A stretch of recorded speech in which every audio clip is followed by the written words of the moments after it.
শোনো, আমরা বৌমা না, আমরা বোমা। আমরা আমাদের বরের মুখের উপর ওদেরই মার নামের বদনাম করার দম রাখি। এই, তোমার মা নিজেকে কি ভাবে? তোমার মা একটা দজ্জাল মহিলা। আমার শাশুড়ি মাঝে মাঝেই আমাকে শোনায় আমার ছেলের জন্য তো দূর দূর থেকে সম্বন্ধ আসতো। হ্যাঁ, তা তো আসবেই। আশেপাশের লোকরা তো আপনার স্বভাব চরিত্র সম্পর্কে জানতোই, তাই সাহস পেত না আপনার ঘরে বউ হয়ে আসার। তাই দূর দূর থেকেই সম্বন্ধ আসতো।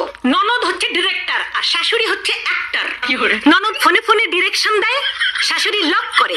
শাশুড়ি যদি হয় পেট্রোল, ননদ হয় দেয়াশালাই।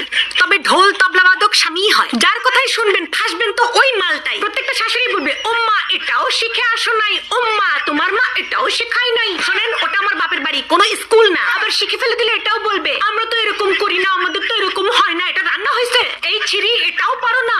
আরে এত সমস্যা যখন নিজে গিয়ে করেন, বৌমা বাড়িতে আসার পর দেখবেন ওরা আর কোনো কাজ করতে পারে না। তাহলে আগে এই কাজগুলো কে করতো?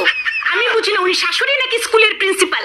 সবসময় পারমিশন নিতে হবে। May I go to market, may I go to বাপের বাড়ি, ডাব্বে মে ডাব্বা, ডাব্বে মে আলু। সব শাশুড়ি গুলাই হয় 1 নম্বরের চালু। এরা সবাই ধোয়া তুলসী পাতা, শুধু আমি বিছুটি পাতা। তাই আমাকে দেখলেই ওদের খালি চুলকায়। আমি তো বাড়ির বউ, আমি খাবার কেন হজম করব? আমি তো